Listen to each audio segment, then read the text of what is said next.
आज हम बनाएंगे खजूर, इमली और गुड़ की चटनी। इसे बनाने के लिए इन चीज़ों की ज़रूरत है। खजूर हमने इसके सारे बीज निकाल लिए और इसका पल्प हमने रखा है, ये तकरीबन 200 ग्राम है। इमली ये भी सीडलेस है, ये 150 ग्राम है। गुड़ उसको क्रश कर लिया, ये भी 150 ग्राम है। पानी 750 ml। जीरा भुना हुआ 2 टीस्पून।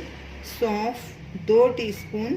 सौंठ जिसे आप जिंजर पाउडर भी बोलते हैं 2 टीस्पून। नमक स्वाद अनुसार या 1 टीस्पून। लाल मिर्ची पाउडर 1 टीस्पून। तो चलिए चटनी बनाना शुरू करते हैं। एक पतीला लेंगे, उसमें पानी डालेंगे।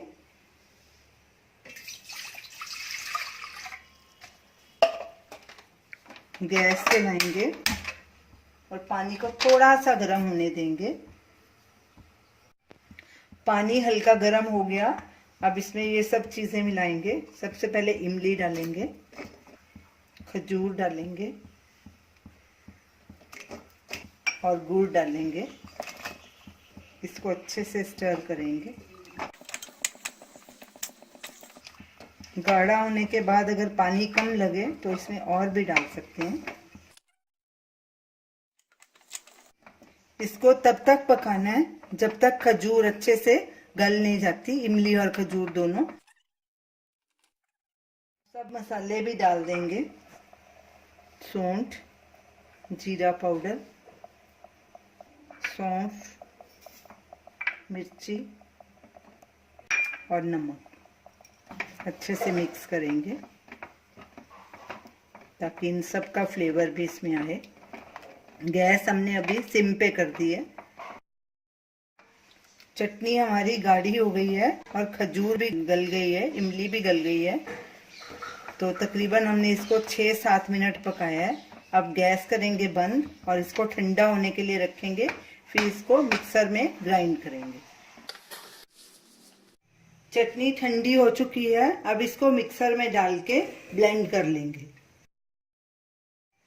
चटनी को अच्छे से हमने ब्लेंड कर लिया, अब इसको हम छान लेंगे।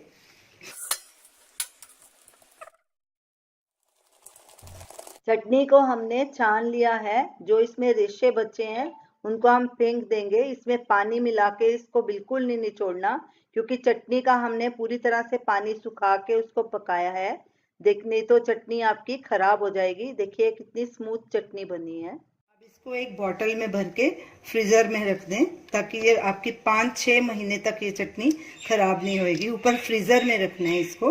और जब आपको अगर गाढ़ी लगे तो जब यूज कर रहे हैं तो किसी कटोरी में डाल के उसमें थोड़ा पानी मिक्स कर सकते हैं, लेकिन इसमें नहीं बिल्कुल भी पानी डालना, ये ऐसे ही स्टोर करनी है।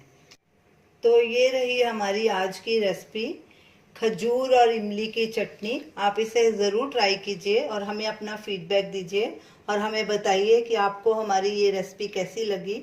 हमारे वीडियो को शेयर कीजिए, हमारे चैनल को सब्सक्राइब कीजिए। Thanks for watching.